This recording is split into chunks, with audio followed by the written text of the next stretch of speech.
সময়ের আবর্তনে যখন মানুষের চেহারা ঋতুর মতো বদলে যায় এবং অন্তর ধৈর্য ও কামনার মাঝে পরীক্ষায় পড়ে তখন শুরু হয় এমন এক যুবকের গল্প যার দুনিয়াতে এক বুক ঈমান ছাড়া আর কিছুই ছিল না। তার নাম ছিল ইয়াহিয়া। সে ছিল এক সাধারণ যুবক। ইবনে আমির নামে পরিচিত এক শান্ত গ্রামে সে বড় হয়েছিল। গ্রামটি ছিল ছোট, যাকে ঘিরে ছিল রুক্ষ পাহাড়, আর প্রতি সন্ধ্যায় মরুভূমির বাতাস তাকে জড়িয়ে ধরত। ইয়াহিয়া তার শৈশবেই মাকে হারিয়েছিল, তাই সে মাতৃস্নেহ ছাড়াই বড় হয়। এই জীবনে তার বাবা ছাড়া আর কেউ ছিল না। তার বাবা ছিলেন একজন দয়ালু মানুষ, যিনি ফসলের মাঠে কাজ করে জীবিকা নির্বাহ করতেন। বাবা ও ছেলে এক সাধারণ জীবনে অভ্যস্ত ছিলেন, কিন্তু তাদের জীবন ছিল ভালোবাসা ও শান্তিতে ভরপুর। বাবা সবসময় ছেলের অন্তরে এমন কিছু মূল্যবোধ গেঁথে দিতে চাইতেন যা অমূল্য। তিনি তাকে বারবার বলতেন, রিজিক আল্লাহর হাতে, আর ধনের অভাব চরিত্রের অভাবের চেয়ে অনেক গুণ হালকা, হে আমার বৎস। সময়ের সাথে সাথে জীবন আর আগের মতো রইল না। দীর্ঘকাল বিপত্নিক থাকার পর বাবা সুবাইহিয়া নামের এক নারীকে বিয়ে করার সিদ্ধান্ত নিলেন। শুরুতে ইয়াহিয়া ভেবেছিল বাড়িতে আবার উষ্ণতা ফিরে আসবে এবং একজন নারীর উপস্থিতিতে ঘরের সেই ভারসাম্য ও স্থিরতা ফিরবে যা সে তার মায়ের চলে যাওয়ার পর থেকে হারিয়েছিল। কিন্তু বাস্তবতা তার ভাবনার মতো ছিল না। বিষয়গুলো এমন একদিকে মোড় নিতে শুরু করল যা সে কখনো কল্পনাও করেনি। সুবাইহিয়া ছিলেন পাষাণ হৃদয়ের এক নারী। তিনি কেবল নিজের সন্তানদের নিয়েই ভাবতেন, আর ইয়াহিয়াকে তিনি ঘরের এক ভারী বোঝা ছাড়া আর কিছুই মনে করতেন না। তিনি তাকে খুব সামান্য খেতে দিতেন এবং ফজর থেকে সন্ধ্যা পর্যন্ত কঠিন সব কাজে খাটাতেন। সময় গড়ানোর সাথে সাথে নিজের সন্তান এবং ইয়াহিয়ার প্রতি আচরণের পার্থক্য স্পষ্ট হয়ে উঠল। তার নিজের সন্তানরা নতুন পোশাক পরত এবং ভালো ভালো খাবার খেত। অন্যদিকে ইয়াহিয়ার কপালে জুটত পুরনো তালি দেওয়া কাপড় আর সামান্য শুকনো রুটি। তা সত্ত্বেও ইয়াহিয়া মনে কোনো ঘৃণা পোষণ করত না, বরং সে তার সৎমায়ের ছোট ভাই বোনদের স্নেহ করত, তাদের পড়াশোনায় সাহায্য করত এবং তারা যখন আঙিনায় খেলত তখন তাদের কাঁধে তুলে নিত। সে মনে মনে বলত, হয়তো তাদের মা যা করছে তাতেই শিশুদের কোনো দোষ নেই। বছর কেটে গেল। ইয়াহিয়া বড় হয়ে এক শক্তিশালী যুবকে পরিণত হল। সে বাজারে কুলি হিসাবে কাজ করত। সামান্য কিছু দিরহামের বিনিময়ে ভারী বস্তা বহন করত। দিন শেষে সে ক্লান্ত হয়ে ফিরত, কিন্তু তার মুখ থেকে হাসি কখনো হারাত না। অন্যদিকে তার সৎমা দিনের পর দিন তার প্রতি আরও কঠোর হয়ে উঠছিলেন। এক শীতের রাতে পুরো পরিবার খাবারের দস্তরক্ষণে জড়ো হল। বাবা বরাবরের মতো চুপ ছিলেন, আর সুবাইহিয়া ইয়াহিয়ার দিকে তীক্ষ্ণ নজরে তাকিয়েছিলেন। হঠাৎ তিনি কর্কশ কণ্ঠে বললেন, এই যুবক আর কতদিন আমাদের বাড়িতে থাকবে? সে বড় হয়েছে এবং আমাদের জন্য বোঝা হয়ে দাঁড়িয়েছে। বাবা আস্তে মাথা তুললেন এবং শান্তভাবে বললেন, সে আমার ছেলে সুবাইহা, এই বাড়িতে তার অধিকার আছে। কিন্তু তিনি দমে গেলেন না এবং কঠোর সুরে জবাব দিলেন, আপনার ছেলে হোক আর যাই হোক, আমি আর তাকে খাওয়াতে পারব না। আমার সন্তানদের জন্য এই দিরহামগুলোর বেশি প্রয়োজন। ইয়াহিয়া বাবার সম্মানে মাথা নিচু করে চুপচাপ বসে রইল, কিন্তু তার হৃদয়ে এক গভীর যন্ত্রণা অনুভব করল। সে চায়নি বাড়িতে কোনো সমস্যার কারণ হতে। সেই রাতের কয়েকদিন পর এমন এক দিন এলো যখন সবকিছু বদলে গেল। ইয়াহিয়া সূর্যাস্তের সময় বাজার থেকে ক্লান্ত হয়ে ফিরল। সে দেখল তার সৎ মা ঘরের দরজায় দাঁড়িয়ে আছেন এবং তার মুখে রাগের চিহ্ন। তিনি শীতল কণ্ঠে বললেন, তোমার জিনিসপত্র গুছিয়ে নাও ইয়াহিয়া। সে অবাক হয়ে তাকাল এবং শান্তভাবে জিজ্ঞেস করল, কেন, কি হয়েছে? তিনি চূড়ান্ত স্বরে উত্তর দিলেন, আজকের পর তুমি আর এখানে থাকবে না। এই বাড়ি আমার সন্তানদের জন্য। ইয়াহিয়া এক মুহূর্তের জন্য স্তম্ভিত হয়ে দাঁড়িয়ে রইল। তারপর ভেতরে বসা বাবার দিকে তাকাল, যিনি অসুস্থতা ও দুর্বলতার কারণে প্রতিবাদ করতে অপারগ হয়ে চুপচাপ বসেছিলেন। ইয়াহিয়া বুঝতে পারল যে তর্ক করে কোনো লাভ হবে না। সে দীর্ঘশ্বাস ফেলে তার ছোট কামরায় গেল। নিজের পুরনো কাপড়, সামান্য শুকনো রুটি আর অল্প পানি একটি ছোট থলিতে ভরে নিল। ঘর ছাড়ার আগে সে সৎমায়ের ছোট ভাইবোনদের কাছে গিয়ে মমতার সাথে তাদের মাথায় হাত বুলিয়ে দিল। এরপর শান্তভাবে বাড়ি থেকে বেরিয়ে গেল। তখন গ্রামে রাত নামছিল। ধুলোমাখা রাস্তার একপাশে দাঁড়িয়ে সে তারকারাজি ভরা আকাশের দিকে তাকাল এবং হাত তুলে নিচু স্বরে বলল, হে প্রভু, দুনিয়াতে আমার কোনো ঘর বা সম্পদ রইল না, কিন্তু আমি জানি যে তোমার ওপর ভরসা করে তুমি তাকে ত্যাগ করো না। আমার পথে তুমি আমার সাথে থেকো। এরপর সে অন্ধকারের মাঝে হাঁটতে শুরু করল। সে জানত না তার কদম তাকে কোথায় নিয়ে যাবে, কিন্তু তার অন্তর এক অদ্ভুত বিশ্বাসে পূর্ণ ছিল যে আল্লাহ তার জন্য এমন এক তাকদির লুকিয়ে রেখেছেন যা সে এখনও কল্পনাও করতে পারছে না। ইয়াহিয়া সেই রাতে তার গ্রাম থেকে বেরিয়ে গেল। তার অন্তর দুঃখের ভারে ভারী ছিল, কিন্তু তার ভেতরে কোনো রাগ বা ঘৃণা ছিল না। সে কেবল এক শান্ত ব্যথা অনুভব করছিল, এমন এক ব্যথা যা শীতল বাতাসের মতো হৃদয়ের উপর দিয়ে বয়ে গিয়ে চলে যায়। ধুলোমাখা অন্ধকার রাস্তায় সে হাঁটছিল, চাঁদ তার সঙ্গী হয়েছিল, আর আকাশের তারাগুলো যেন তাকে ফিসফিস করে বলছিল যে পথ এখনও শেষ হয়নি। ইয়াহিয়া কয়েক ঘণ্টা ধরে হাঁটল, যতক্ষণ না সে গ্রামের ঘরবাড়ি আর শব্দ থেকে দূরে সরে গেল। প্রতি কদমে সে অনুভব করছিল অতীতের অংশগুলো তার পেছনে মিলিয়ে যাচ্ছে। যে বাড়ি থেকে তাকে বের করে দেওয়া হয়েছিল বা তার সৎ মায়ের নিষ্ঠুরতা, এসব নিয়ে সে আর ভাবছিল না, বরং মনে মনে বাবার বলা সেই কথাগুলো আওড়াচ্ছিল যে আল্লাহর উপর ভরসা করে তিনিই তার জন্য যথেষ্ট। ফজর ঘনিয়ে এলে ইয়াহিয়া খুব ক্লান্ত বোধ করল এবং রাস্তার ধারের এক বিশাল গাছের নিচে বসল। ছোট থলি থেকে শুকনো রুটির টুকরো আর সামান্য পানি বের করে নিঃশব্দে খেয়ে নিল। এরপর আকাশের দিকে তাকাল, যা ভোরের আলোয় আলোকিত হতে শুরু করেছে, এবং শান্তভাবে বলল, সব অবস্থায় আল্লাহর প্রশংসা। যতক্ষণ আল্লাহ আমার সাথে আছেন, আমি পথ হারাব না। ফজরের নামাজ পড়ে সে আবার পথ চলতে শুরু করল। প্রখর রোদের নিচে দীর্ঘ একদিন সে লক্ষ্যহীনভাবে হেঁটে চলল, শুধু সামনে বিস্তৃত পথটি অনুসরণ করছিল। মাঝে মাঝে কোনো পথিকের সাথে দেখা হলে মুচকি হেসে অভিবাদন জানাত, আবার কখনো কোনো ক্ষেত বা দূরের বাড়িঘরের পাশ দিয়ে চলে যেত। সূর্যাস্তের সময় সে এক ছোট শহরের প্রান্তে পৌঁছল, যেখানে মানুষের বেশ আনাগোনা ছিল। বাজারটি মানুষ আর ব্যবসায়ীদের ভিড়ে মুখর ছিল। ইয়াহিয়া এক মুহূর্ত দাঁড়িয়ে দৃশ্যটি দেখল এবং মনে মনে বলল, হয়তো এখানে আমি কোনো কাজ পাব যা দিয়ে আল্লাহ আমাকে রিজিক দেবেন।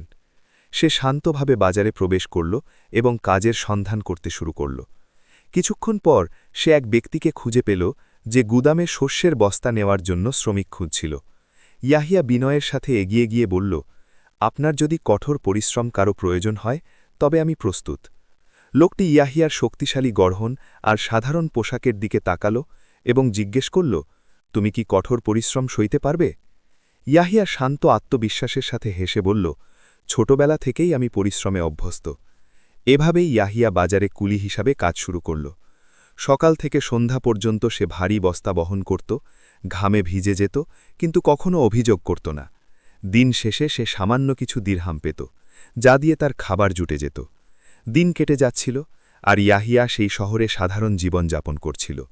কখনো সে বাজারের এক কোণে ঘুমাত, আবার কখনো কোনো পুরনো মসজিদের ছায়ায়। তা সত্ত্বেও সে তার মানসিক প্রশান্তি হারাত না। সে ফজরের আগে ঘুম থেকে উঠত, কাছের কুয়া থেকে অজু করে একাগ্রতার সাথে নামাজ পড়ত এবং তারপর কাজ শুরু করত। তার নীরবতা আর সুন্দর চরিত্র বাজারের কিছু মানুষের নজর কাড়ল। সে ছিল অত্যন্ত আমানতদার, কাউকে ঠকাত না এবং প্রতিদান ছাড়াই অন্যকে সাহায্য করত। একদিন ইয়াহিয়া যখন এক গুদামে ভারী বস্তা নিয়ে যাচ্ছিল, তখন এক বৃদ্ধ লোক হোঁচট খেয়ে পড়ে গেলেন এবং তার কিছু টাকা ছড়িয়ে গেল। ইয়াহিয়া দ্রুত দৌড়ে গিয়ে দিরহামগুলো কুড়িয়ে তাকে ফেরত দিল। বৃদ্ধ লোক অবাক হয়ে বললেন, তুমি চাইলে কিছু টাকা রেখে দিতে পারতে, কেউ জানতে পারত না। ইয়াহিয়া হেসে শান্তভাবে বলল, কিন্তু আল্লাহ তো জানতেন। বৃদ্ধ লোকটি মুগ্ধ হয়ে মাথা নাড়লেন এবং বললেন, দুনিয়াতে এখনও ভালো মানুষ আছে। কয়েক সপ্তাহ পর ইয়াহিয়া অনুভব করল এই শহরটি তার জন্য খুব বেশি জনাকীর্ণ হয়ে গেছে এবং তার অন্তর নতুন এক জীবনের জন্য জায়গা খুঁজছে। সে চেয়েছিল এক স্থায়ী কাজ আর মাথা গোজার সামান্য ঠাঁই। এক সন্ধ্যায় যখন সে কাজ শেষে শহরের প্রান্তে বসে বিশ্রামী নিচ্ছিল, তখন এক ব্যক্তির ডাক শুনতে পেল। কে শহরের বাইরে বড় খামারে কাজ করতে চাও? আমাদের শক্তিশালী শ্রমিক প্রয়োজন, খাবার আর থাকার জায়গা দেওয়া হবে। ইয়াহিয়ার সাথে সাথে মাথা তুলল। সে অনুভব করল এই সুযোগটি হয়তো এক ভিন্ন সূচনার পথ। সে উঠে দাঁড়িয়ে লোকটির দিকে এগিয়ে গেল এবং সম্মানের সাথে বলল, আমি কাজ খুঁজছি এবং কথা দিচ্ছি আমি নিষ্ঠার সাথে কাজ করব। লোকটি কিছুক্ষণ তার মুখের দিকে তাকিয়ে থেকে বলল, যদি তুমি সত্যবাদী হও তবে কাল ফজরের সময় আমার সাথে এসো। খামারটি দূরে, কিন্তু কাজের জন্য ভালো জায়গা। ইয়াহিয়া মন থেকে লোকটিকে ধন্যবাদ জানাল। সেই রাতে সে আকাশের নিচে দীর্ঘক্ষণ নামাজ পড়ল এবং বলল, হে আল্লাহ, যদি এই পথে আমার জন্য কল্যাণ থাকে তবে তাতে বরকত দাও। সে জানত না যে এই ছোট পদক্ষেপটি তার জীবনে এক নতুন দরজা খুলে দেবে, এমন এক দরজা যা তাকে অকল্পনীয় পরীক্ষার মুখোমুখি করবে এবং আল্লাহর নির্ধারিত সেই তকদিরের দিকে নিয়ে যাবে। পরদিন ফজরের প্রথম আলোয় ইয়াহিয়া রাস্তার ধারে দাঁড়িয়ে সেই লোকটির জন্য অপেক্ষা করছিল। আকাশ তখনও গাঢ় নীল আর শীতল বাতাস গাছের ফাঁক দিয়ে শান্তভাবে বয়ে যাচ্ছিল। ইয়াহিয়ার সাথে কেবল তার ছোট থলিটি ছিল, কিন্তু অন্তর ছিল আশায় ভরপুর। খুব বেশি সময় পার হয়নি, এমন সময় কাঠের গাড়ি নিয়ে সেই লোকটি হাজির হল। সেই ইয়াহিয়ার দিকে ইশারা করে বলল, উঠে পড়ো, খামারের পথ অনেক লম্বা। ইয়াহিয়া নিঃশব্দে গাড়িতে বসল এবং খেয়ে তার পাহাড়ের মধ্য দিয়ে ধুলোমাখা রাস্তায় যাত্রা শুরু হল। কয়েক ঘণ্টা যাত্রার পর দিগন্তে এক বিস্তীর্ণ সবুজ ভূমি দেখা দিল। সেটিই ছিল সেই খামার। কাছে পৌঁছতেই ইয়াহিয়া দেখতে পেল সারিবদ্ধ জলপাই ও খেজুর গাছ, পানির কুয়া আর শ্রমিকদের থাকার ছোট ছোট ঘর। খামারটি যেন নিজের মাঝেই এক সম্পূর্ণ জগৎ। খামারের মাঝখানে একটি বড় বাড়ির সামনে গাড়ি থামল। লোকটি নেমে বলল, এটি খামারের মালিক হাজি জাকারিয়ার বাড়ি। কিছুক্ষণ পর ৫০ বছর বয়সী এক ব্যক্তি বেরিয়ে এলেন, যার চেহারা ছিল গাম্ভীর্যপূর্ণ আর দাড়ি সাদাটে। তিনি ইয়াহিয়ার দিকে পরখ করে তাকালেন এবং শান্ত কণ্ঠে বললেন, তুমিই কি সেই যুবক যে কাজ খুঁজছ? ইয়াহিয়া সম্মানের সাথে উত্তর দিল, জি জানাব, আমার শক্তি আর সততা ছাড়া আমার আর কিছুই নেই। হাজি জাকারিয়া কিছুটা হেসে বললেন, মাঝে মাঝে এটিই অর্থের চেয়ে বেশি কাজে লাগে। আমরা তোমাকে কাজ দিয়ে দেখব। যদি তুমি পরিশ্রমী হও তবে এই খামারে সবার জন্য জায়গা আছে। ইয়াহিয়া মন থেকে তাকে ধন্যবাদ জানালো। এভাবেই খামারে তার প্রথম দিন শুরু হলো। সেদিন থেকে ইয়াহিয়া সবার আগে ঘুম থেকে উঠত, শান্তভাবে ফজরের নামাজ পড়ত এবং তারপর খেতে কাজ শুরু করত। সে গাছে পানি দিত, সরঞ্জাম বহন করত এবং অন্য শ্রমিকদের সাহায্য করত। রোদ প্রখর হতো এবং কাজ হতো অনেক কঠিন, কিন্তু ইয়াহিয়া অভিযোগ করত না। বরং সে নিজের মনে মনে বলতো, মানুষ যদি সত্যবাদী হয় তবে কাজই ইবাদত। অন্য শ্রমিকরা তার কর্মতৎপরতা আর শান্ত স্বভাব দেখে দ্রুতই তাকে ভালোবেসে ফেলল। তারা তাকে একজন সৎ যুবক হিসেবে পেল, যে কখনো গলা উঁচিয়ে কথা বলতো না বা তর্কে জড়াত না।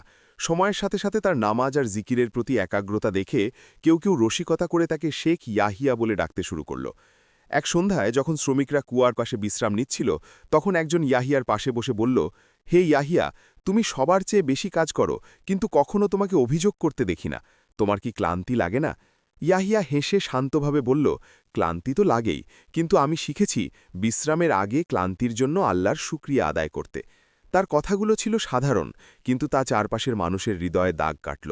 খুব বেশি সময় পার হওয়ার আগেই স্বয়ং হাজি জাকারিয়ার নজরেও ইয়াহিয়ার চরিত্রটি ধরা পড়ল। তিনি দেখতেন ইয়াহিয়া নীরবে কাজ করছে, দুর্বলকে সাহায্য করছে এবং কাজ শেষে সরঞ্জামগুলো গুছিয়ে রাখছে। এক বিকেলে হাজি জাকারিয়া ইয়াহিয়ার কাছে এগিয়ে এলেন এবং বললেন, ইয়াহিয়া, তুমি এখানে কতদিন হলো কাজ করছ? ইয়াহিয়া উত্তর দিল, কয়েক সপ্তাহ হলো জানাব। হাজি জাকারিয়া মুগ্ধ হয়ে বললেন, আশ্চর্য যে তুমি খুব অল্প সময়েই সবার বিশ্বাস অর্জন করে ফেলেছ। ইয়াহিয়া বিলায়ের সাথে মাথা নিচু করে বলল, বিশ্বাস আল্লাহর এক নিয়ামত। আশা করি আপনাদের বিশ্বাসের মর্যাদা রাখতে পারব। হাজি জাকারিয়া তার কথায় অভিভূত হলেন এবং বললেন, আজ থেকে তুমি আর সাধারণ শ্রমিক ন, তোমার জন্য ক্ষেতের পাশে একটি ছোট ঘর আর নির্দিষ্ট বেতন থাকবে। ইয়াহিয়া যা শুনল তা বিশ্বাস করতে পারছিল না। সে অনুভব করল, এত কিছুর পর আল্লাহর তার জন্য দরজা খুলতে শুরু করেছেন। সে আকাশের দিকে তাকিয়ে বিড়বিড় করল, আলহামদুলিল্লাহ, তুমি জানো আমি তোমার সন্তুষ্টি ছাড়া আর কিছুই চাইনি। এভাবেই খামারে ইয়াহিয়ার নতুন জীবন শুরু হলো। তাকে আর পথে ঘুমাতে হতো না বা প্রতিদিন কাজের সন্ধানে ঘুরতে হতো না। তা সত্ত্বেও তার অন্তর বদলায়নি। সে আগের মতোই বিনয়ী রইল এবং প্রতি রাতে আল্লাহর শুকরিয়া আদায় করতে লাগল। তবে ইয়াহিয়া জানত না যে সামনের দিনগুলো তার জন্য অভাব আর ক্লান্তির চেয়েও বড় এক কঠিন পরীক্ষা নিয়ে আসছে।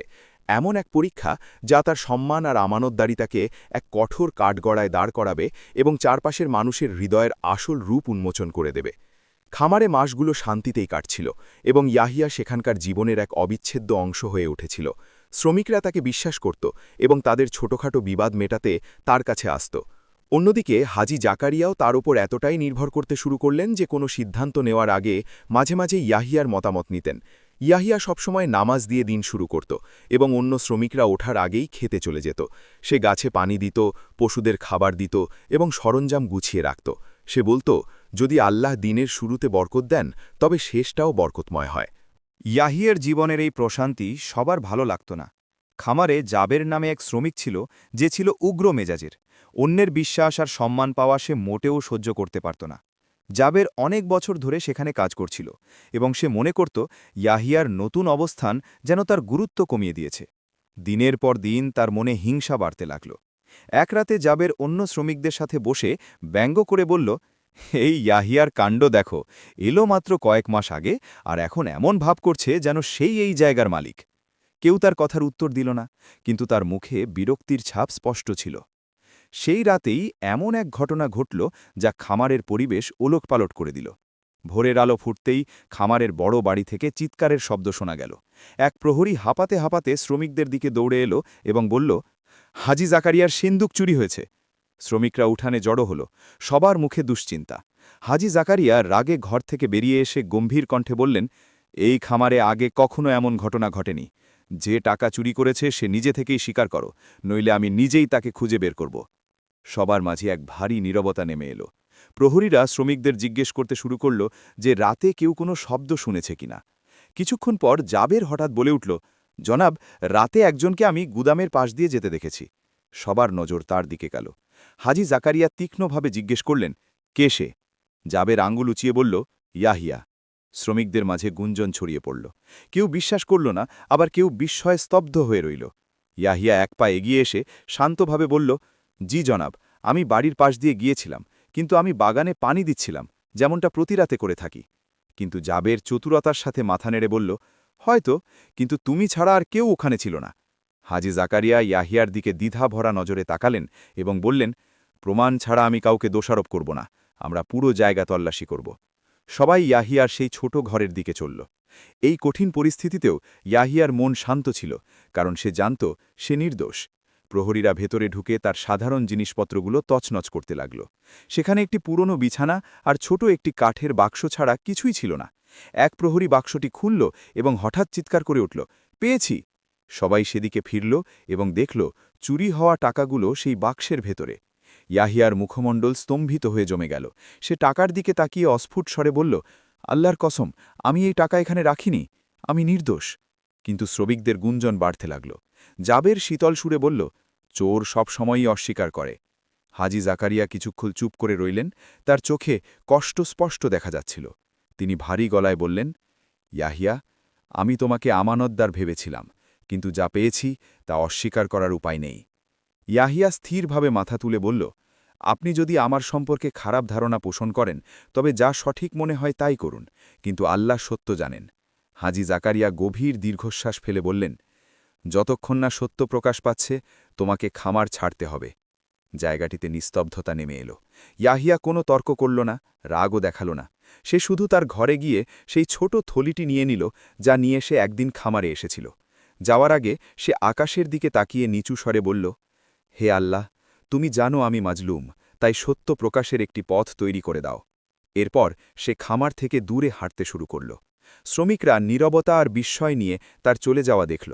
জাবের পেছনের দিকে দাঁড়িয়ে আড়ালে হাসছিল। সে ভেবেছিল তার কারসাজি কখনো ধরা পড়বে না, কিন্তু সে জানত না যে আল্লাহর বিচার কখনো ঘুমায় না এবং সত্য প্রকাশের জন্য মাঝে মাঝে কেবল একটি রাতই যথেষ্ট। সেই বিকেলে ইয়াহিয়া যখন খামার ছেড়ে চলে গেল, তার মন বেদনায় ভারাক্রান্ত ছিল। জুলুমের তিক্ততা সে অনুভব করছিল, কিন্তু সে বিশ্বাস করত আল্লাহ মাজলুমের হক নষ্ট করেন না। সূর্যাস্তের সময় সে ধুলোমাখা রাস্তায় হাঁটছিল। রাত ঘনিয়ে আসছিল, কিন্তু ইয়াহিয়া থমকে দাঁড়াল না। সে মনে মনে বলল, হয়তো আল্লাহ আমার জন্যে অন্য কোনো পথ চেয়েছেন, যা আমি দেখতে পাচ্ছি না।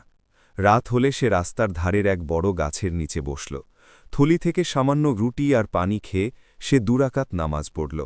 এরপর হাত তুলে বলল, হে প্রভু, তুমি জানো আমি চুরি করিনি, খেয়ানত করিনি। তুমি সব সময় যেমন ছিলে তেমনি আমার সাথে থেকো। সে কিছুক্ষণ ঘুমাল এবং ফজরের আগে উঠে আবার যাত্রা শুরু করল। এদিকে খামারে মাত্র কয়েক ঘণ্টার মধ্যেই সত্য প্রকাশ পেতে শুরু করল। সেই রাতে এক প্রবল বৃষ্টি নামল, যা সেই অঞ্চলে দীর্ঘকাল দেখা যায়নি। চারিদিক পানিতে ভরে গেল এবং ছোট ছোট স্রোত তৈরি হল। শ্রমিকরা যখন বৃষ্টি থেকে সরঞ্জাম বাঁচানোর চেষ্টা করছিল, তখন একজন দেখল আস্তাবলের পেছন থেকে একটি ছোট কাঠের বাক্স ভেসে আসছে। সে কাছে গিয়ে বাক্সটি খুলতেই দেখল চুরি হওয়া টাকাগুলো সেখানে। সে অবাক হয়ে চিৎকার করল, টাকা এখানে, টাকা এখানে। শ্রমিকরা জড়ো হল এবং মুহূর্তেই বুঝতে পারল যে ইয়াহিয়ার ঘরে যা পাওয়া গিয়েছিল তা ছিল এক সাজানো ষড়যন্ত্র। ভালোভাবে তল্লাশি করে তারা আবিষ্কার করল যে জাবেরই আস্তাবলের পেছনে বাক্সটি লুকিয়ে রেখেছিল। জাবের সবার সামনে অপ্রস্তুত হয়ে পড়ল এবং বেশিক্ষণ অস্বীকার করতে পারল না। হাজি জাকারিয়া সেখানে স্তম্ভিত হয়ে দাঁড়িয়েছিলেন। তিনি ব্যথিত কণ্ঠে বললেন, তাহলে ইয়াহিয়া নির্দোষ ছিল? তিনি অপরাধ বোধে মাথা নিচু করলেন এবং বললেন, আমরা একজন নেককার মানুষকে জুলুম করেছি। তিনি সাথে সাথে জাবেরকে খামার থেকে বের করে দেওয়ার নির্দেশ দিলেন এবং শ্রমিকদের বললেন, ইয়াহিয়াকে খুঁজে বের করো, তাকে ফিরিয়ে এনে আমাদের ক্ষমা চাইতে হবে। পরদিন সকালে কয়েকজন শ্রমিক তাকে খুঁজতে বের হল, কিন্তু ইয়াহিয়া ততক্ষণে অনেক দূরে চলে গিয়েছিল। সে জানত না তার পেছনে কি ঘটেছে। সন্ধ্যায় সে এক শান্ত মরু এলাকায় পৌঁছল। সে এক উঁচু পাথরের ওপর বসে তারকারাজি ভরা আকাশ দেখতে লাগল। তার মুখে ক্লান্তির ছাপ থাকলেও এক হালকা হাসি লেপ্টেছিল। সে নিচু স্বরে বলল, হে প্রভু, যদি পুরো পৃথিবী সংকুচিত হয়ে যায় তবুও তোমার দরজা কখনো বন্ধ হয় না। সেখানে বসে থাকাকালীন সে পেছন থেকে ধীর পায়ের শব্দ শুনতে পেল।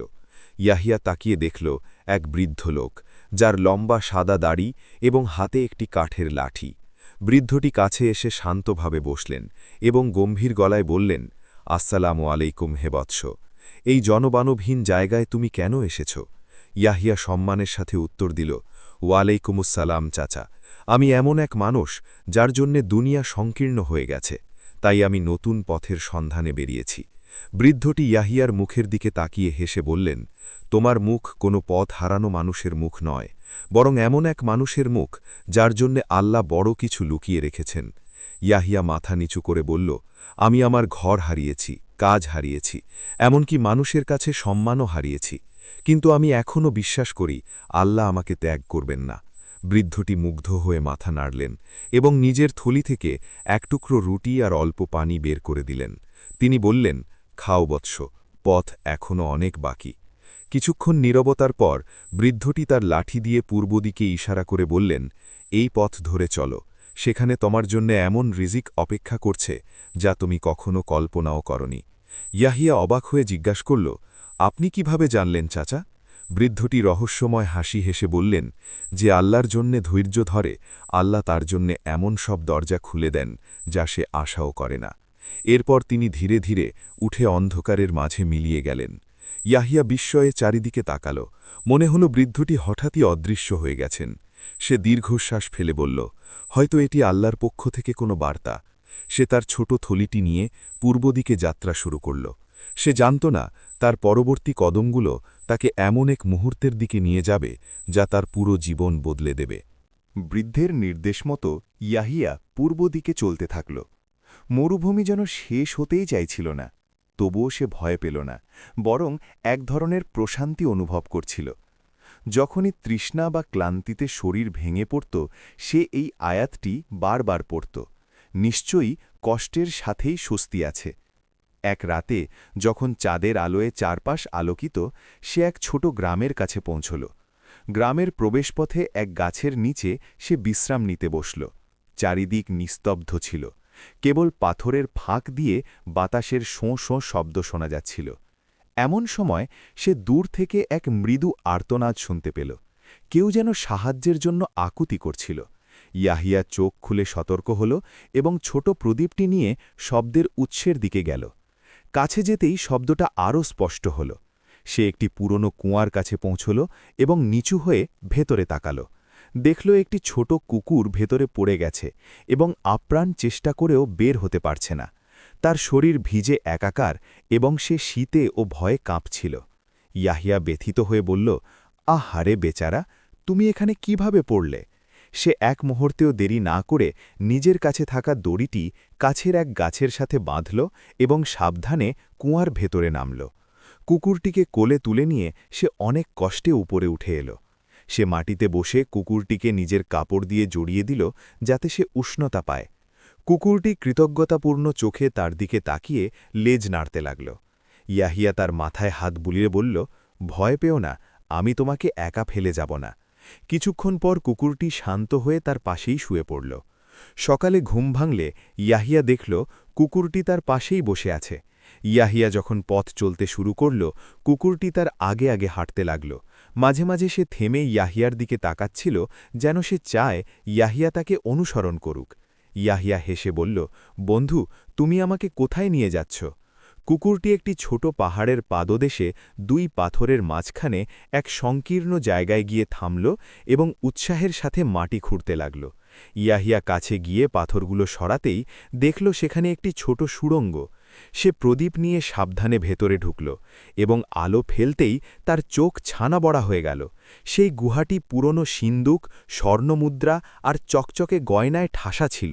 ইয়াহিয়া স্তব্ধ হয়ে দাঁড়িয়ে রইল এবং তারপর হাঁটু গেড়ে বসে চোখে পানি নিয়ে হাত তুলে বলল, হে প্রভু, সুবহান আল্লাহ, কে জানত আমার রিজিক এখানে লুকিয়েছিল। সে কুকুরটিকে কোলে তুলে নিয়ে বলল, আল্লাহর হুকুমে তুমিই এর উসিলা হলে বন্ধু। সেই দিন থেকে ইয়াহিয়ার জীবন পুরোপুরি বদলে গেল। সে সেই গুপ্ত ধন থেকে কেবল তার প্রয়োজন মতো নিল এবং ওই গ্রামের পাশে একটি বড় বাড়ি বানাল। কিন্তু সে তার পুরনো কষ্টের দিনগুলোর কথা কখনো ভুলে যায়নি। সে গরিবদের সাহায্য করতে লাগল, ক্ষুধার্তদের অন্ন দিল এবং পথিকদের জন্য কুয়া খনন করে দিল। সে সবসময় মানুষকে বলত, রিজিক আল্লাহর পক্ষ থেকে। আজ আমাদের কাছে যা আছে তা এক পরীক্ষা, যেমনটা আগে অভাব ছিল পরীক্ষা। আর সেই ছোট কুকুরটি সবসময় তার সাথেই থাকত। ইয়াহিয়া যখনই তার দিকে তাকাত, হেসে বলত, মাঝে মাঝে আল্লাহ কোনো ছোট প্রাণীর মাধ্যমেও মানুষের কাছে কল্যাণ পৌঁছে দেন। এভাবেই ইয়াহিয়ার গল্প মানুষের মুখে মুখে ছড়িয়ে পড়ল। এটি এমন এক মানুষের গল্প যে জুলুম আর অভাবের মুখে ধৈর্য ধরেছিল, যার বিনিময়ে আল্লাহ তার জন্য রিজিক ও সম্মানের দরজা খুলে দিয়েছিলেন। এই গল্পের শিক্ষা হল, ভালো কাজ কখনো বৃথা যায় না এবং সামান্যতম দয়াও হতে পারে অকল্পনীয় বরকতের চাবিকাঠি।